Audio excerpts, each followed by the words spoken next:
tá? Que vai trazer as situações da prática clínica, tá? Deixa eu parar aqui a minha apresentação.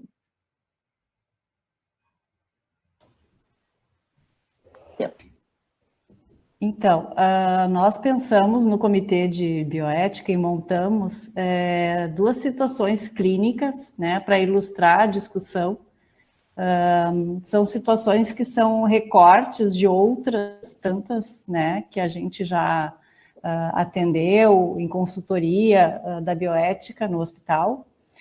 Então, a gente fez uma compilação de algumas dessas duas situações que têm temas parecidos, né, que envolvem situação de violência e saúde mental, mas com aspectos diferentes e importantes para avaliação e para a condução do caso. E a gente pensou nessas temáticas por serem relacionadas à missão do hospital, né, que é, como a Ana já falou, atender a situações de vulnerabilidade, violência e saúde mental, né. Vou apresentar os dois casos, com algumas questões para subsidiar depois os aspectos teóricos e a discussão.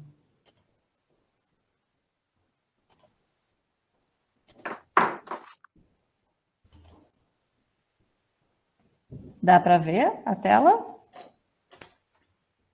Uhum. Sim. Então, a primeira situação clínica que nós elaboramos é de uma paciente adulta, né, que é violentada sexualmente por um conhecido em um evento familiar. Ela vem sozinha ao hospital, está gestante de 11 semanas, em decorrência da violência sexual, deseja interrupção da gestação e não contou a ninguém, nenhum familiar ou amigo, sobre a violência sexual ou sobre a gestação. Faz acompanhamento em saúde mental, em função de sintomas depressivos prévios, já era atendida por um profissional de saúde, e ao perceber a gestação, informa para este profissional a situação da violência sexual e da gestação, e este a encaminha para um serviço de referência, informando sobre o direito ao aborto legal. Realizada a avaliação pela equipe multiprofissional, discutido o caso e que entende haver critérios para o aborto legal. A paciente se mostra segura quanto ao procedimento e quanto a não informar a nenhum familiar sobre a violência sexual e sobre o procedimento, e mostra estar em condições de decidir pela interrupção da gestação. A paciente se desorganiza emocionalmente, né? E a equipe da psicologia é chamada quando avalia risco de suicídio e aciona o serviço de psiquiatria para compor essa avaliação, que de forma conjunta se avalia por risco para alta e sugere-se internação psiquiátrica. Em decorrência do risco à vida, então, né, e da indicação de internação psiquiátrica, se fez necessário contatar um familiar, né? A paciente se mostra insegura quanto a essa internação, por uma possível revelação da situação que ela não tinha contado a ninguém, mas acaba, então, indicando um familiar de referência. Esse familiar, quando acionado, né, ele inicialmente tem dificuldade de entender o motivo da crise atual da paciente e da necessidade de internação. Como questões essa situação, então, a gente levantou quais as informações que devem ser fornecidas ao familiar acompanhante. Esse profissional pode ou deve romper com o dever de confidencialidade nesta situação, e quem é necessário passar as informações sobre o estado de saúde da paciente.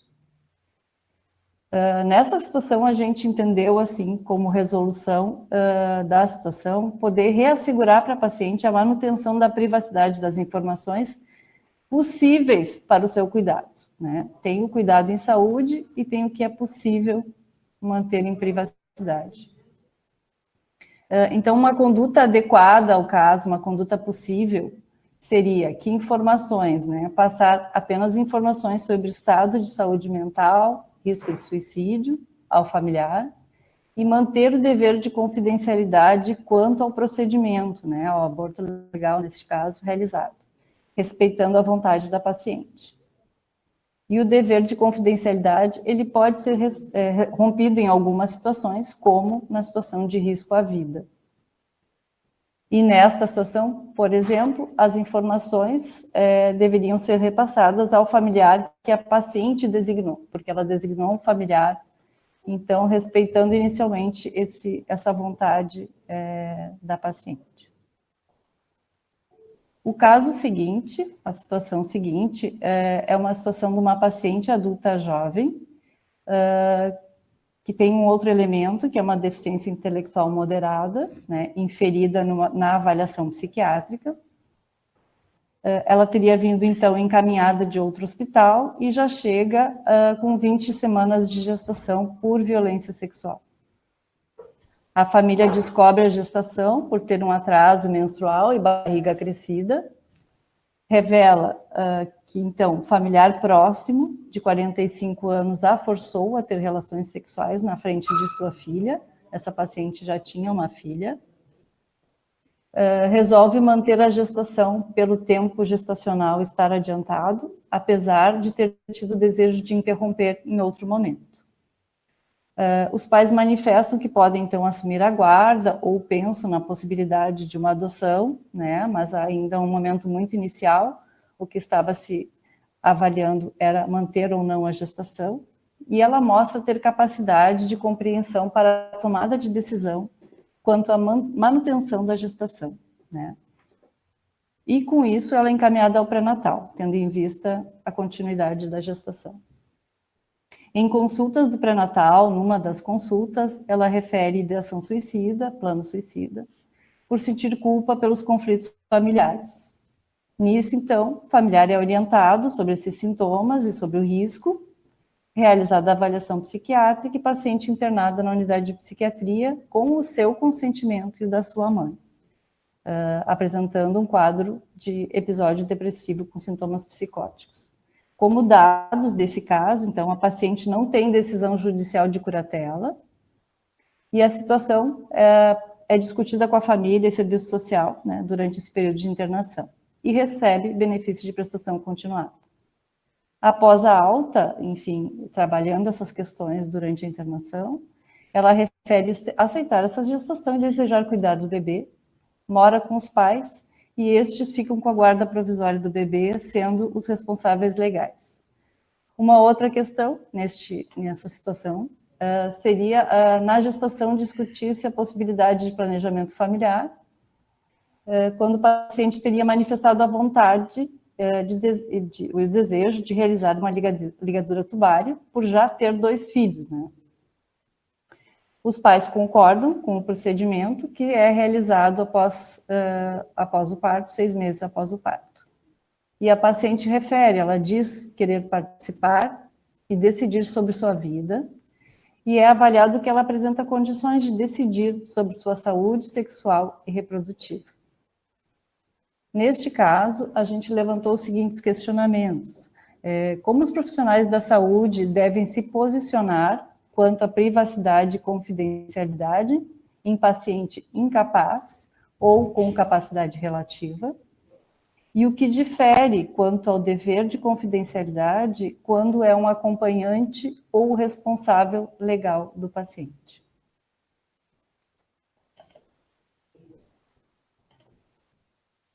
Então, foram essas duas situações que nós resolvemos trazer como ilustração da discussão. E agora o Rainer e a Ana vão trazer argumentações e as fundamentações teóricas para a gente estar discutindo e respondendo aquelas questões levantadas. Rainer? Agora é o Rainer, né? Pode se apresentar, Rainer. Tá bom, pode deixar. Obrigado, Ana, obrigado, Jane. Bom, sou o Rainer, né? Sou advogado, sou membro externo do Comitê de Bioética e incumbiu a mim fazer o início dessa introdução teórica, né, ao nosso raciocínio, né, durante a análise de casos, mais ou menos para mostrar o que existiu antes do que a gente tem hoje, ao menos do ponto de vista jurídico, do ponto de vista legal, para a gente estar falando, então, em autonomia, em privacidade, em confidencialidade, nessa construção jurídica. A gente teve 2 casos bem complexos, né, ilustrados pela Jane, e aí, então, a ideia é fazer o raciocínio a partir deles. Eu vou tentar compartilhar aqui a tela. Só me deem um ok se está aparecendo para vocês.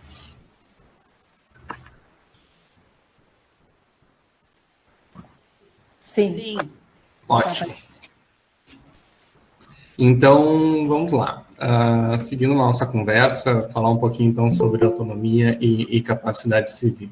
Mas para a gente chegar em falar em autonomia e capacidade civil, a gente tem, basicamente, essa construção até chegar a uma noção de dignidade da pessoa humana, né, que é tão falada, todo mundo do direito adora falar em dignidade da pessoa humana, e não seria diferente comigo, não é? Mas para a gente poder falar nisso, a gente tem toda essa construção, então, de pessoa enquanto patrimônio, de pessoa enquanto ser humano, de proteção da pessoa humana em todas as suas dimensões.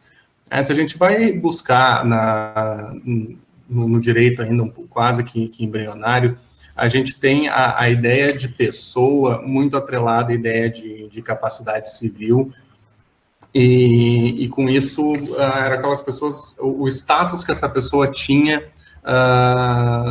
na sociedade. Né? Então, a gente vai buscar quase na etimologia da palavra pessoa, né, um conceito jurídico, né, que era aquela máscara utilizada para a interpretação e que representava aquele papel social que aqueles sujeitos, então, tinham na sociedade. Então, a pessoa que era sui iuris, né, ou seja, que ela era a senhora de si, o senhor de si, elas eram consideradas, então, pessoas com capacidade civil, e elas tinham personalidade civil.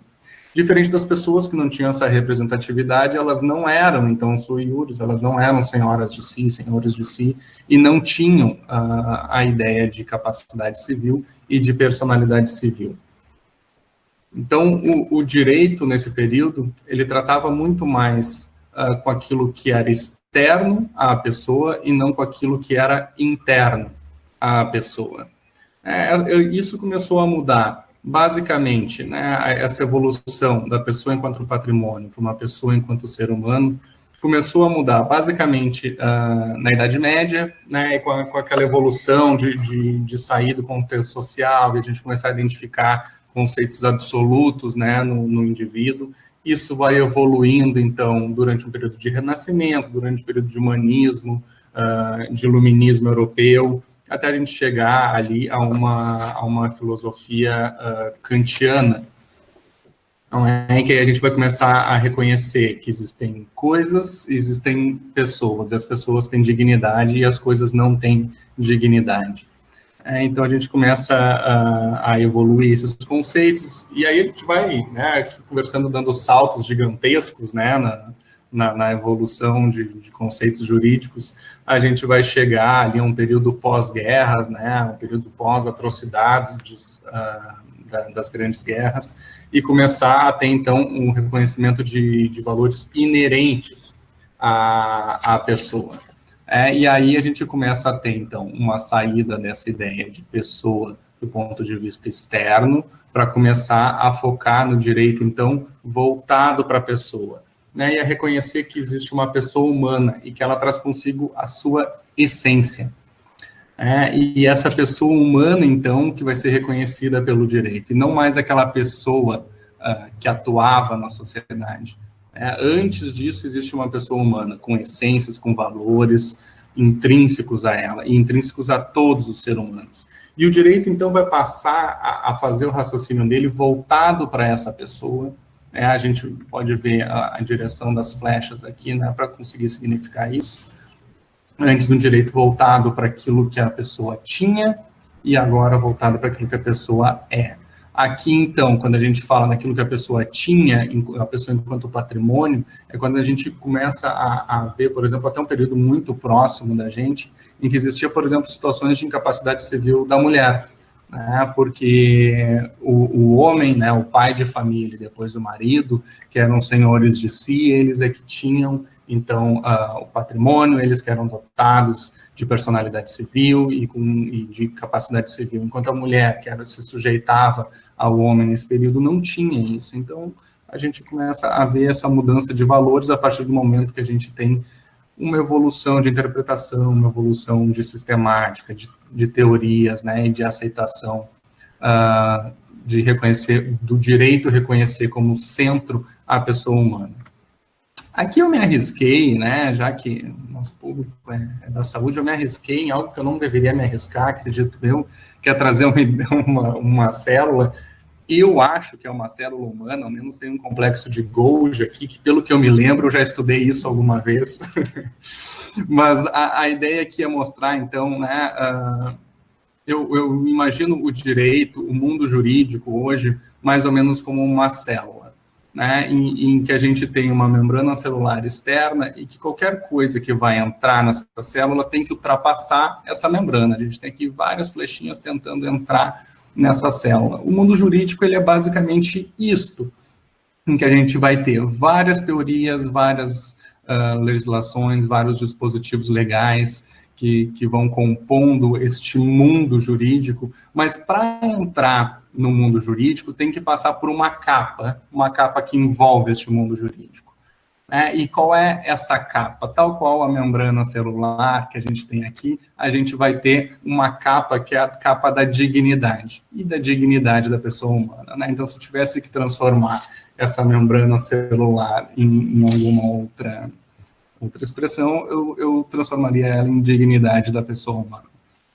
Por quê? Porque para entrar no mundo jurídico, a legislação, a interpretação, a aplicação do direito, ela tem que sempre passar pelo crivo da dignidade, né? Da dignidade da pessoa humana. Por quê?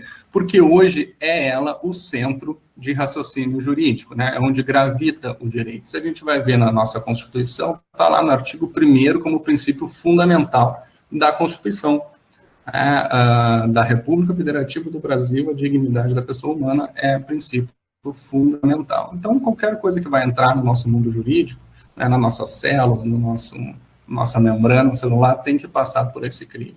E o que isso representa? Representa, então, que a gente tem uma ideia de pessoa humana que é um fim em si mesmo, e com uma dignidade intrínseca a ela. E essa dignidade, ela é irrenunciável e inalienável, e ela é de igual medida para todas as pessoas, sem exceção.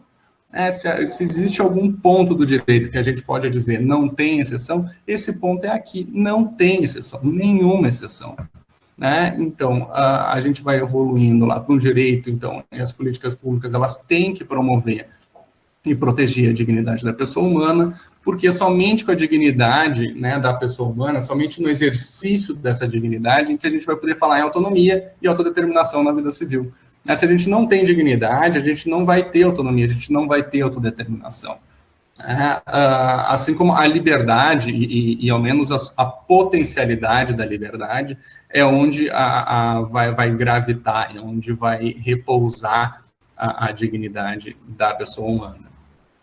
Então, a gente vai evoluindo para isso. Então, antes, enquanto a gente tinha a pessoa, a personalidade civil e a capacidade civil quase como que uma coisa só, a gente começa a ter uma evolução, em que aqui essa pessoa, a gente vai ter uma pessoa humana, aí dessa pessoa humana que entrou no direito, passou, né, adentrou, e ela é hoje, junto com a dignidade, essa membrana, né, que vai filtrar o que entra no mundo jurídico.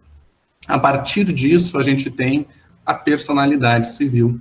E quem é que tem personalidade civil? Todo mundo tem personalidade civil hoje. Hoje todo mundo tem personalidade civil, diferente de antes, né, que só os sujeitos, né, senhores de si, que tinham personalidade civil. Hoje todo mundo tem, sem exceção. Por quê? Porque todo mundo tem dignidade, todo mundo é pessoa humana. E com isso, e por isso mesmo também, todo mundo é sujeito de direito, sem exceção, em qual medida? Na mesma medida que todas as pessoas. Então, isso é uma evolução de uma própria noção de dignidade, em que somente depois que a gente vai falar em capacidade civil. E a capacidade civil, ela vai ser dividida em duas, incapacidade de direito e incapacidade de fato. Capacidade de direito, todo mundo tem também, sem exceção nenhuma. Então, vejam lá, todo mundo é pessoa humana, todo mundo é pessoa no direito, todo mundo tem personalidade civil, todo mundo é sujeito de direitos, e todo mundo tem capacidade de direitos, sem exceção. Então, onde é que vai mudar? Onde é que entra aí a discussão? É no modo como as pessoas vão exercer, vão praticar, né, os atos da vida civil, os atos jurídicos. E a esse modo a gente vai chamar então de capacidade de fato. É só aqui que muda, o resto tudo é igual para todo mundo.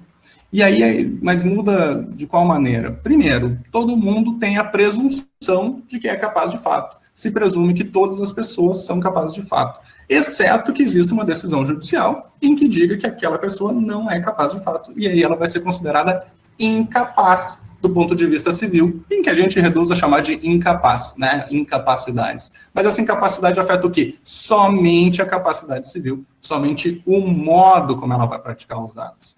E esse modo, então, a gente vai chamar de incapacidade absoluta e incapacidade relativa. Absoluta para casos em que não há possibilidade nenhuma, né, da pessoa praticar os atos por si só, e incapacidade relativa para situações em que a pessoa consegue participar e até mesmo ter situações em que ela atua sozinha, né, nos atos da vida civil. Mas vejam só, percebam, a gente está falando em como ela vai participar. Então, veja, quando a gente fala em capacidade de fato e no modo, não há aqui uma substituição da vontade da pessoa representada. Há, sim, talvez, uma substituição da manifestação da vontade. Por quê? Porque a manifestação é o modo como eu expresso a vontade. Então, mesmo pessoas que têm reconhecida a incapacidade absoluta e que elas vão receber um curador do tipo representação, né, que vai substituir a manifestação da vontade, a vontade tem que continuar sendo daquela pessoa incapaz, que foi reconhecida e que está sendo curatelada. Por quê? Porque ela é pessoa, porque ela tem personalidade civil, ela é sujeito de direito e ela tem capacidade de direito. Ou seja, ela tem preservados todos os seus direitos, ela continua tendo direitos e obrigações. Tá? Já em capacidade relativa, a pessoa curatelada vai receber um assistente. E na assistência, a pessoa incapaz vai participar da decisão com a assistência de alguém. E aí, aqui de novo, não há uma substituição de vontade. Há uma, sim, participação na manifestação dessa vontade, tá? Como um auxílio. Então, a gente vê, quando a gente pega os casos que a Jane nos trouxe, a gente vai ver no nosso primeiro caso, ali uma situação de limitação de informação, né, para a pessoa indicada pela família, em que ali é, assim, um pleno exercício da autonomia, da vontade daquela pessoa e de uma preservação da confidencialidade e da privacidade, né, daquela paciente, em que a gente vai passar as informações necessárias ao familiar, mas somente as necessárias, né? Então, a gente não tem que mentir a informação que a gente vai passar, não tem que inventar, nem pode, né? Mas a gente tem que, sim, limitar as informações. Quais informações? Somente aquelas estritamente necessárias. E no segundo caso, a gente tem justamente uma pessoa com deficiência, em que talvez tenha o reconhecimento de uma curatela, né? No caso, não. Mas que ela exerce a sua vontade. Vejam lá, ela participa da vida dela, o desejo dela de participar das decisões da vida dela é um direito previsto em lei, né?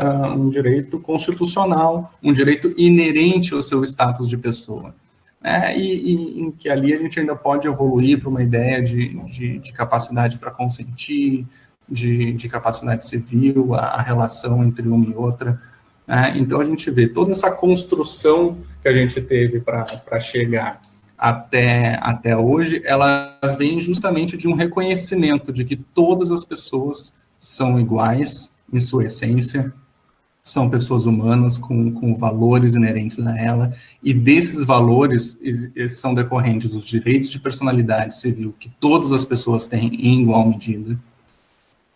A partir do momento que nasce, então a gente pode dizer, um bebê recém-nascido tem os mesmos direitos e deveres que um adulto, sim, do ponto de vista jurídico, sim. A questão é o modo, né, como vai ser praticada, a maneira que está aqui na capacidade de fato. Por quê? Porque esse bebê também é sujeito de direitos, ou aquela pessoa incapaz que está aqui na capacidade de fato também é sujeito de direitos, também tem personalidade civil e, sem dúvida alguma, é pessoa humana. Muito obrigado, pessoal, por ouvirem. Espero ter conseguido fazer esse esclarecimento